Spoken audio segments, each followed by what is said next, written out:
So one thing which has really inspired me as a writer for some more years since 2003.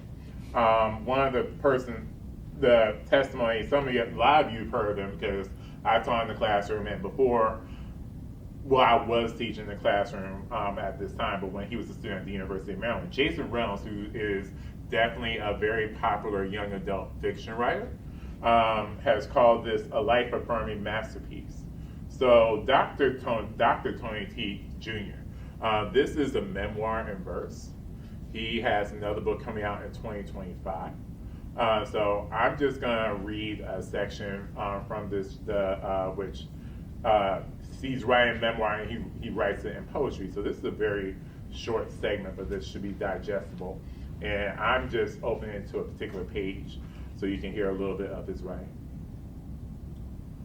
The bell rings, and Miss Nyland looked relieved, dismisses us for lunch.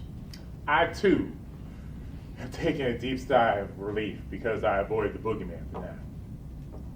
I toss up the peace sign to Tolu and make a beeline for the cafeteria, making sure to avoid hallways where some of the playground bully boys be buzzing.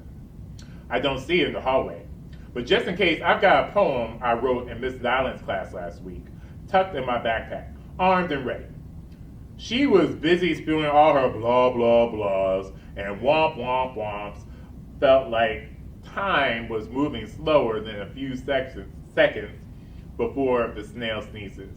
And I once again thinking about my African ancestors and what time meant for them. Suddenly, it flashed its face in the glass square at the top of the center of the door. I thought it was a passing shadow until I locked eyes on it. All too familiar and absolutely incorrect. I didn't make any sudden movements. I just pretended to follow Tolu's note-taking tactics. But instead of writing words about reading and speaking at the college level, I wrote a poem about what was really going on. And somehow, that made the boogeyman temporarily disappear. So the title of this section is I Be Having Nightmares and Daydreams.